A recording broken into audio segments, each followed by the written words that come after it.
Now, Dagath, similarly actually to Citrine, has had a bit of a rough time. I have unfortunately had to move her down to a B-. And the Augment for Grave Spirit enabled a build where you can just turn Grave Spirit on and then spam horses, and then you didn't even have to do the Doom part of her kit. But it's kind of much too slow now. With the enhanced health of enemies, generally speaking, it's just not that effective, and it's much more effective just to shoot a gun. Much more effective just to shoot a gun. Shoot a gun.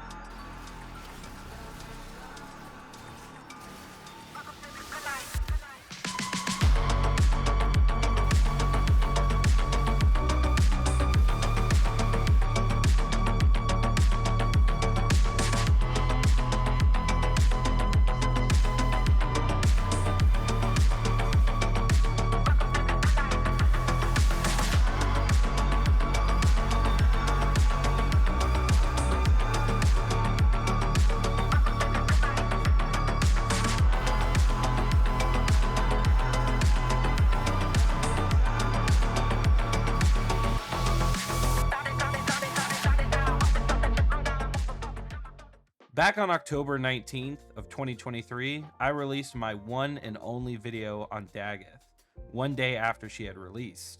Since then, not much has changed about her. Other than the release of a single augment, not much else has gone on regarding her kit or any balancing around her abilities or anything like that. But now, in my eyes, the Thalys is the perfect weapon to combine with her and her augment to give herself permanent invulnerability and just slay out like the Grim Reaper she's supposed to be. I want to first quickly talk about the third skill and the augment.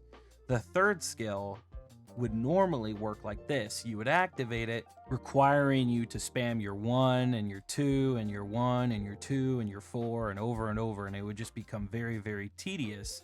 And then if you died, then you would become invulnerable. Just not really a good gameplay setup in my opinion.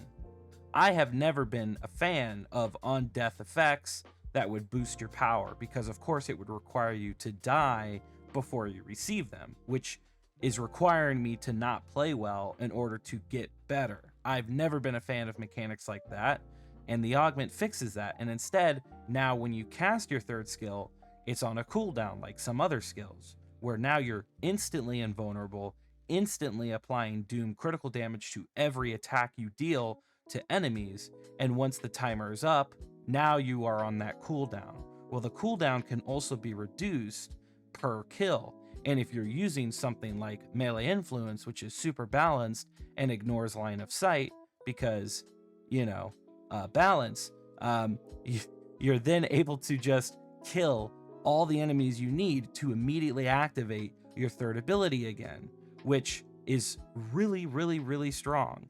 You're constantly invulnerable and constantly killing everything through walls and ignoring line of sight. Now, I'm sure you've seen throughout the gameplay that I did subsume off her 4 for Eclipse. I am using Eclipse because if you're not in your invulnerability, you want to have some extra DR on the side because, again, you don't have much armor or any shields really. So with Eclipse, when you tap it, you have 75% DR, and then when I am invulnerable, I hold cast it to give myself an extra 100% damage overall to my melee weapon, or any weapon for that matter, and it's a very, very nice combo. I did choose to do it over the 4th just because I said her 4th is a bit clunky, and the first skill allows you to prime and slow with Viral, which is, I think, too good to pass up if you're not using Viral on your Sentinel or your melee. With the build explanation out of the way, we can talk about the build itself. As you can see, I've got 4 Tau red ability strength shards. This is obviously to just give Dagath as much power strength as possible to boost her Eclipse, to boost her damage. Plain and simple. She also has some pretty long cast times, and you'll be casting them quite often, so having that cast speed additionally is very, very nice.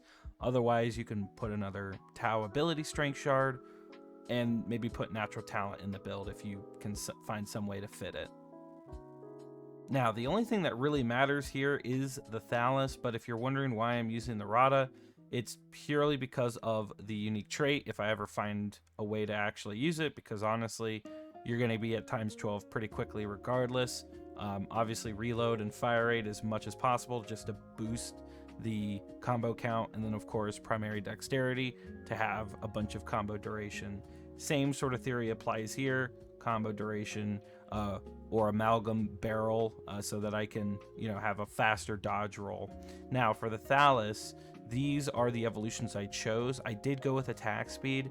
Now I do have Arcane Strike, but if you don't have that, you would definitely want to use this. You could maybe swap to Dreadful Reach.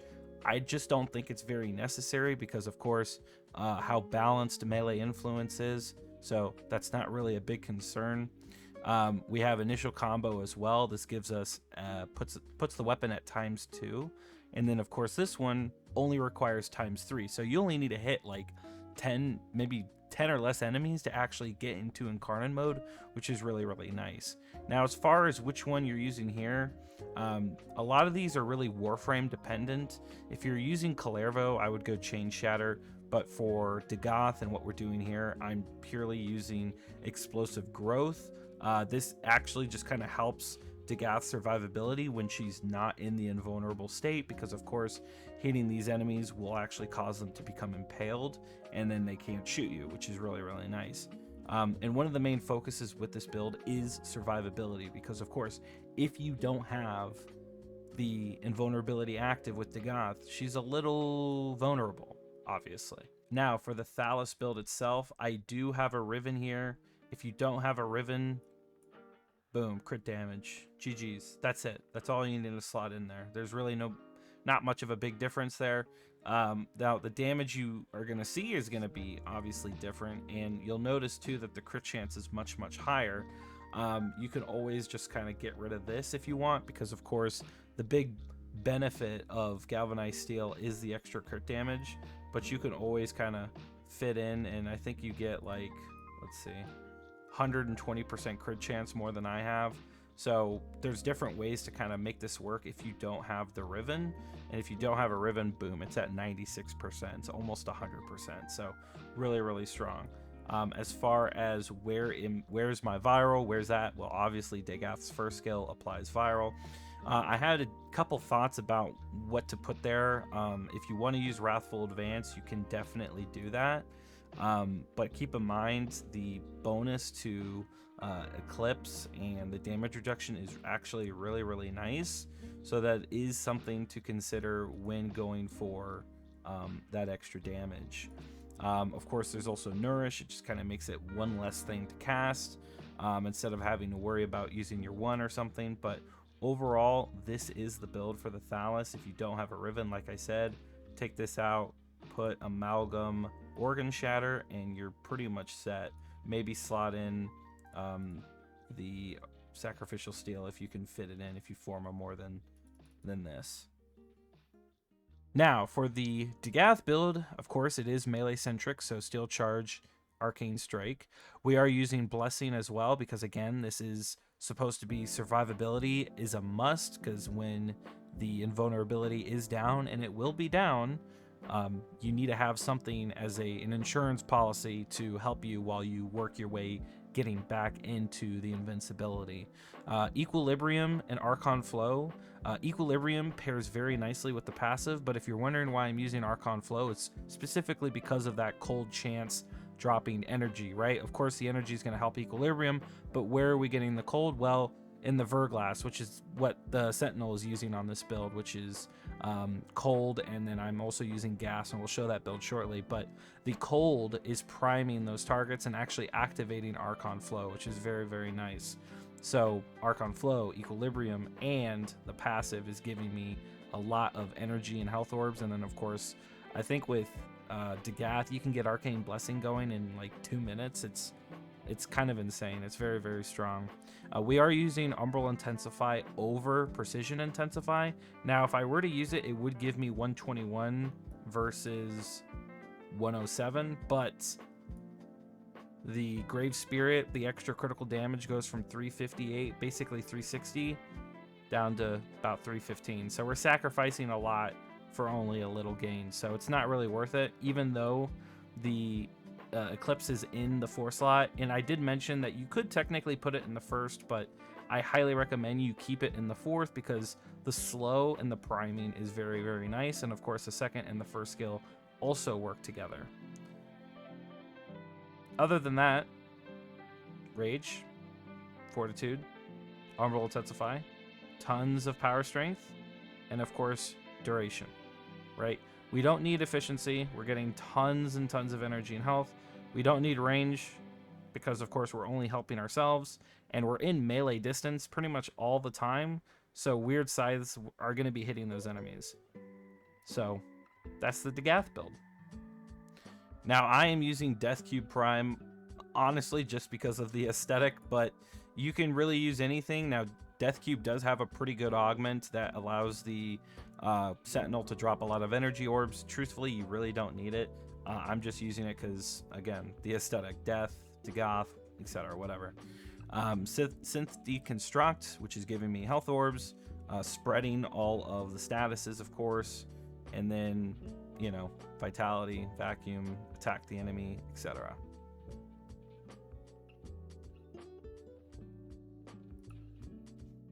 Now, for the Verglass, again, you absolutely don't need a Riven for this. This is not necessary. If you don't have one, just put Toxin in here.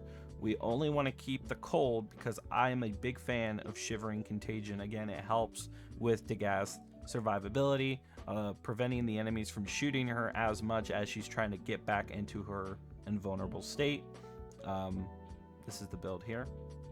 And that brings us to the end of the video. Thank you so much for watching. I hope you enjoyed. This video actually started out as a Riven of the Week, but as I started playing with the Scythe, I started thinking, well, what frame would really benefit from this weapon outside of Kalervo, obviously? And I thought, well, it's a Scythe, and what's something I haven't really talked about in a long time? And here we are. So Dagath is really, really fun when you build everything around the invulnerability and just kind of reinforce that playstyle.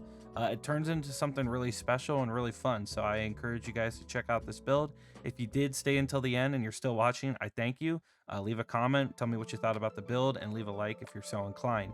I appreciate you watching till the end once again, and be sure to check out some of my other videos, and I will catch you in the next one.